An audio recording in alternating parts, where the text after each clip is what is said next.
चाउर चारी के फूल धतूर के, बेल के पात और पानी चढ़ावे, गाल बजाए के बोले जो, हर हर महादेव धुनि जोर लगावे।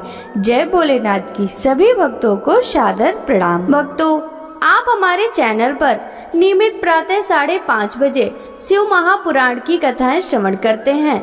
साथ ही प्रातः 5 बजे श्रावण मास महात्म्य की कथाएं भी श्रवण करते हैं। सभी वारों की कथाएं, तिथि ज्ञान इत्यादि की जानकारी भी आपको हमारे चैनल के माध्यम से दी जाती है।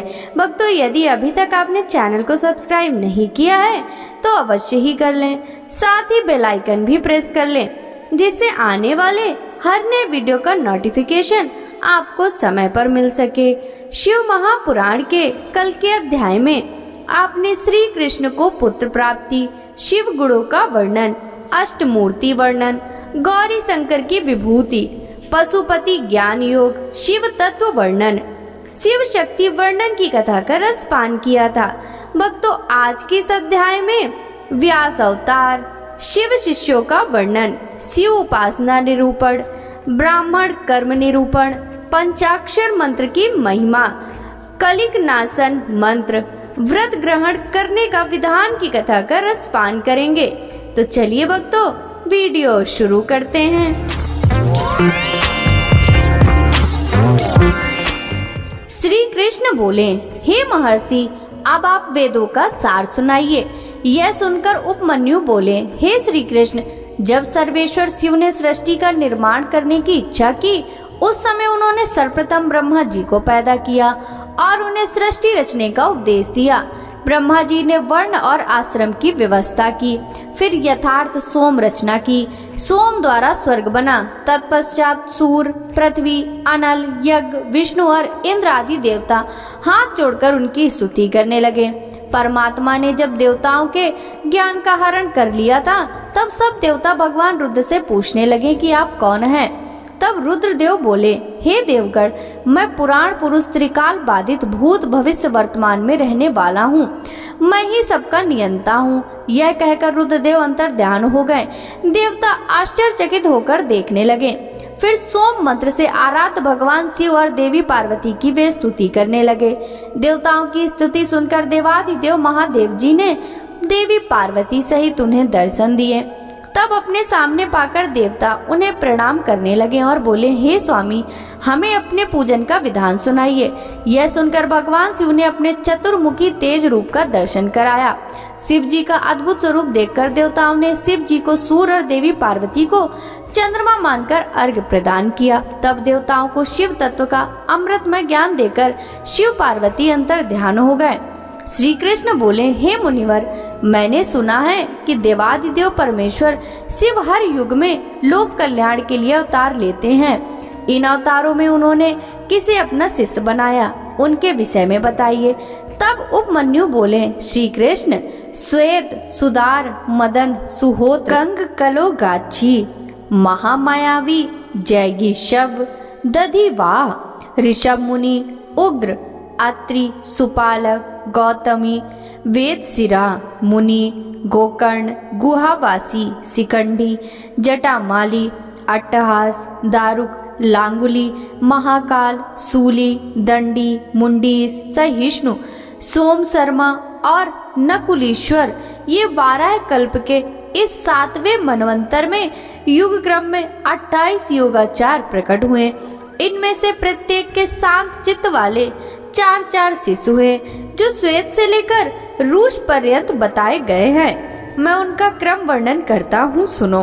श्वेत, श्वेत शिख, श्वेताश्व, श्वेत लोहित, दुदुम्बी, शतरूप, ऋचि, केतुमान, विकोस, विकेश, विपास, पासनासन, सुमुख, दुर्मुख, दुर्गम, दुरुतिक्रम, सनत कुमार, सनक, सनंदन, सनातन, सुधामा, विरजा, शंख, अंडज, सारस्वत, मेघ, मेघवा, सुवाहक, कपिल, आसुरी, पंचसिक, वाष्कल, पराशर, गर्ग, भार्गव, अंगीरा, बलबंधु, निरामित्र, केतुश्रंग, तपोधन, लंबोदर, लंब, लंबात्मा, लंबकेशक, शर्वग, शंबुद्धि, साध, सिद्धि, सुधामा, कश्यप, वशिष्ठ, विरजा, आत्रि, उर्ग, गुरु श्रेष्ठ, श्रवण, श्रवष्टिक, कुड़ी, कुड़बाहु, कुशरीर के नेत्रक, काश्यप, उष्णा, च्यवन, बृहस्पति, उतथ्य, वामदेव, महाकल, महानील,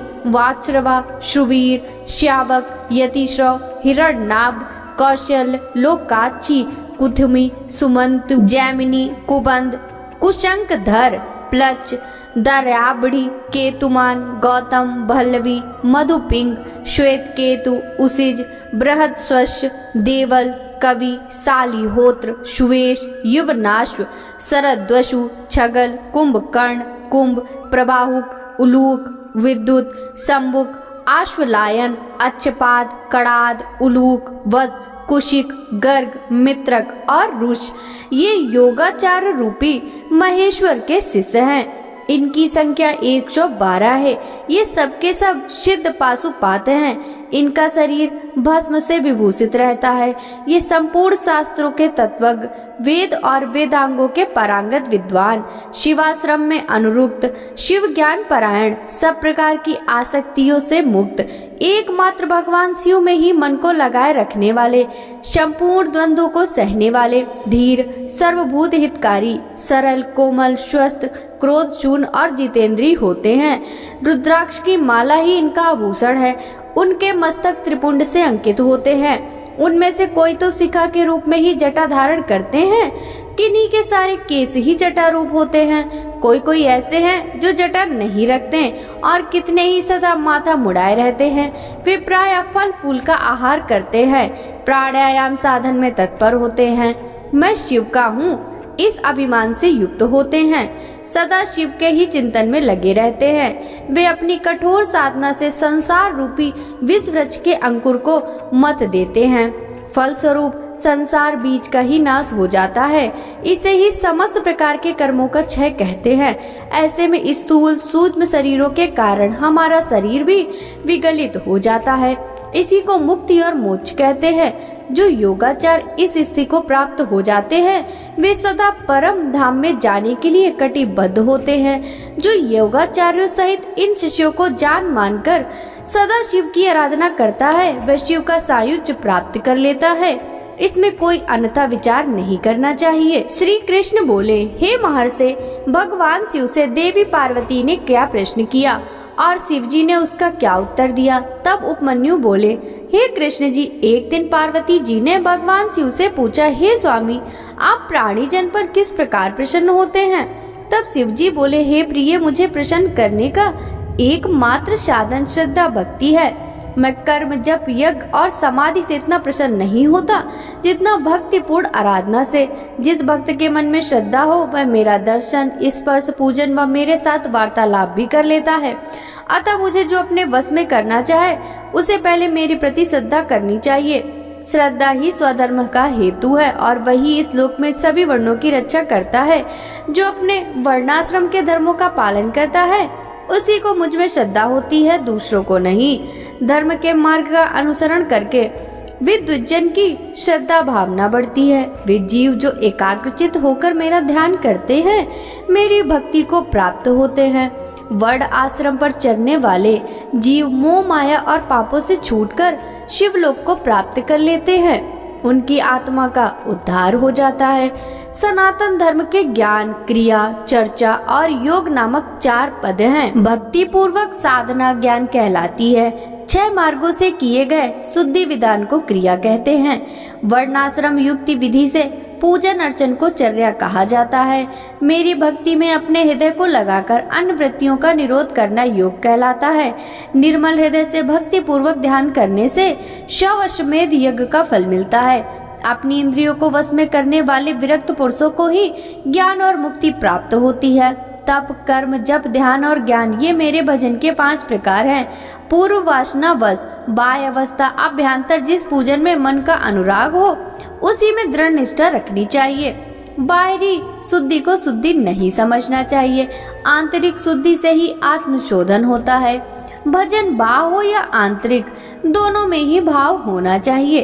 प्रेम और समर्पण के बिना पूजन निरर्थक है। त्रिलोकीनाथ परमेश्वर शिव बोले, हे देवी, 3 बार नहाना, अग्नि कर्म करना, लिंग पूजा, दान, ईश्वर भाव, दया भाव, सत्य, संतोष, आस्तिकता, अहिंसा, लज्जा, श्रद्धा, पढ़ना पढ़ाना, उपदेश, ब्रह्मचर्य, श्रवण, तप, क्षमा, शौच आदि वर्ण धर्म है। ब्राह्मणों के लिए क्षमा, शांति, संतोष, सत्य, असत्य, ब्रह्मचर्य, तत्व ज्ञान, वैराग, भस्म सेवन, सर्व संग में निवृत्ति आदि परम आवश्यक है। ब्रह्मचारियों को रात्रि में भोजन नहीं करना चाहिए, क्षत्रियों को दान नहीं लेना चाहिए, सभी वर्णों की रक्षा करना, शत्रुओं पर विजय, दुष्ट जन वध, ऋतुकाल में स्त्री गमन, सेना रक्षण एवं मेरे भक्तों पर पूर्ण विश्वास करना आदि क्षत्रिय धर्म है। वैश्य धर्म गौरक्षा, व्यापार और खेती करना है। सभी वर्णों की सेवा करना शूद्र का धर्म है। गृहस्थियों को अपनी गृहस्थी का ध्यान रखना चाहिए। ब्रह्मचारियों को ब्रह्मचर्य, पत्नियों को पति की आज्ञा का पालन करना चाहिए। विधवा स्त्रियों को भूमि शयन, धर्मव्रत, दान, तप, शांति का पालन करना चाहिए। व चतुर्दशी, पूर्णमासी व एकादशी का व्रत करना चाहिए। मेरी आराधना करने वाले प्राणीजन को ओम नमः शिवाय मंत्र का जाप करना चाहिए। मुनि उपमन्यु बोले, हे श्री कृष्ण, वेदों और शास्त्रों में ओंकार और षडाक्षर मंत्र की महिमा का गुणगान किया गया है। यह मंत्र भक्तों की सभी मनोकामनाओं को पूरा करता है। वेदों का सार रूप होने के कारण इसके अर्थ में बहुत सी सिद्धियां विद्यमान हैं। यह मंत्र परम मुक्ति दाता है। ओम नमः शिवाय मंत्र का जाप मनोरंजक तथा परे से भी परे है। इस मंत्र की बड़ी महिमा है। अत्यंत सूक्ष्म होने पर भी यह तीनों गुणों से परे है। पंचाक्षर मंत्र सभी विद्याओं का बीज है। यह मंत्र सर्वज्ञ एवं समर्थ है। ओम में ब्रह्म स्थित है। नमः शिवाय में ईशान नामक सूक्ष्म ब्रह्मांड स्थित है। भगवान शिव तो सदा इस मंत्र में निवास करते हैं। यह मंत्र संसार से मुक्ति प्रदान करने वाला है। इस मंत्र पर अविश्वास करने वाला धर्मी मनुष्य नरक का भागी होता है। इस पंचाक्षर मंत्र में 7 करोड़ मंत्र हैं तथा अनगिनत उप मंत्र है। पंचाक्षर मंत्र एवं षडाक्षर मंत्र में संपूर्ण शिव ज्ञान तथा सभी विद्याओं के तत्व है। जिसके हृदय में ओम नमः शिवाय नामक महामंत्र है, उसे अन्य किसी शास्त्र के अध्ययन की कोई आवश्यकता नहीं होती। देवी पार्वती बोली, हे स्वामी, कलयुग में पाप रूपी अंधकार निरंतर बढ़ता जाता है। धर्म से विमुक्ता आ जाती है। धर्म के आचार विचार, सभी परंपराएं एवं मर्यादाएं नष्ट हो जाती हैं। तब उसमें आपके भक्तों की क्या गति होगी और वे कैसे मुक्त हो पाएंगे? पार्वती जी के वचन सुनकर शिव जी बोले, हे देवी, कलयुग में पंचाक्षर मंत्र का भक्ति भाव जाप करने वाले मनुष्यों को मुक्ति मिल जाती है। पापी, निर्दयी एवं कुटिल जन भी श्रद्धा भावना से पंचाक्षर मंत्र का जाप करने से भवसागर से पार हो जाते हैं। पंचाक्षर मंत्र के जपने से शिवलोक की प्राप्ति होती है। यह सर्वोत्तम मंत्र है। महर्षि इस मंत्र के प्रभाव से स्वधर्मचारण करते हैं। प्रलय आने पर सभी स्थावर जंगम जीव नष्ट हो जाते हैं। तब मैं ही एकमात्र जीवित रहता हूँ। सारे वेद और शास्त्र मुझ में लीन हो जाते हैं। फिर नई सृष्टि का आरंभ होता है। सृष्टि के पुनः आरंभ में जब श्री हरि क्षीर सागर में सो रहे थे, उस समय उनकी नाभि से पंचमुखी ब्रह्मा की उत्पत्ति हुई। उन्होंने सृष्टि की रचना करने हेतु मेरी तपस्या की। तब मैंने ब्रह्मा जी को साक्षात दर्शन देकर उन्हें ओम नमः शिवाय मंत्र की दीक्षा दी। इसी मंत्र के प्रभाव से उन्होंने देवताओं, दानवों, ऋषियों, प्राणी जन की रक्षा की। नमः शिवाय यह 5 अक्षरी मंत्र महामहिमावान है और सारे जगत का बीज रूप है। इसे वेदों से उत्तम माना गया है। मेरे द्वारा प्रकट प्रथम विद्या यही है। वामदेव इसके ऋषि हैं और पंक्ति छंद है। मैं इस मंत्र का देवता हूँ। यह मेरा परम प्रिय मंत्र है। पंचाक्षर मंत्र कलयुग में इस भवसागर से तारने वाला मंत्र है। भगवान शिव बोले, हे प्रिय, ऐसा व्रत जो क्रिया और श्रद्धा से हीन हो निष्फल होता है। तभी सिद्ध व्यक्ति श्रद्धा भाव बढ़ाते हैं और तत्वज्ञाता गुरु की शरण में जाते हैं। प्राणीजन शरीर, मन, वाणी द्वारा उनका पूजन करते हैं और यथा योग वस्तुओं का दान करते हैं। इसलिए जब प्राणीजन गुरु की शरण में जाते हैं तो उन्हें गुरु मंत्र की दीक्षा देते हैं और जब शिष्य का अहंकार का भाव समाप्त हो जाता है तब उसे घृत से स्नान करा आभूषण से भूषित कर ब्राह्मणों का पूजन करे। फिर गौशाला या मंदिर में जाकर विधि पूर्वक ज्ञान का उपदेश दें। गुरु द्वारा दीक्षित मंत्र का प्रतिदिन 108 बार जाप करना चाहिए। इससे परम गति प्राप्त होती है। वाचिक जप का फल 1 गुना, उपांशु जप का 100 गुना, मानस का 1000 गुना, सगर्भ का लक्ष्य गुना होता है। मंत्र के अंत में ओंकार होना चाहिए। ध्यान के साथ मंत्र का जाप करना चाहिए। सूर्य, अग्नि, गुरु, चंद्रमा, दीपक, जल, ब्राह्मण और गौ के पास ही जप करना चाहिए। वशीकरण हेतु पूर्व, घात करने के हेतु दक्षिण, धन प्राप्ति हेतु पश्चिम, शांति हेतु उत्तर की ओर मुख करके जाप करना चाहिए। आचारहीन व्यक्तियों को लोक निंदक माना जाता है। तप, उत्तम, धन एवं श्रेष्ठ विद्या को आचार माना जाता है। निंदक मनुष्य को परलोक में भी सुख नहीं मिलता। इसलिए हमें सदाचार का पालन करना चाहिए। गुरु द्वारा दीक्षित मंत्र पतित चंडालों को भी सुधारने वाला तथा परम गति प्रदान करने वाला होता है। भक्तों, आगे की कथा का रसपान हम कल के अध्याय में करेंगे। शिव महापुराण की यह कथा यदि आपको अच्छी लगी हो तो इस वीडियो को लाइक कर ज्यादा से ज्यादा भक्तों के साथ शेयर कीजिएगा। साथ ही वीडियो के कमेंट बॉक्स में हर हर महादेव जरूर लिखिएगा, जिससे भगवान शिव, देवी पार्वती की कृपा दृष्टि सदा सर्वदा आप पर इसी प्रकार बनी रहे। आपसे मिलते हैं शिव महापुराण के अगले अध्याय की कथा के साथ। तब तक सभी भक्तों को हरे कृष्णा, राधे राधे, हर हर महादेव।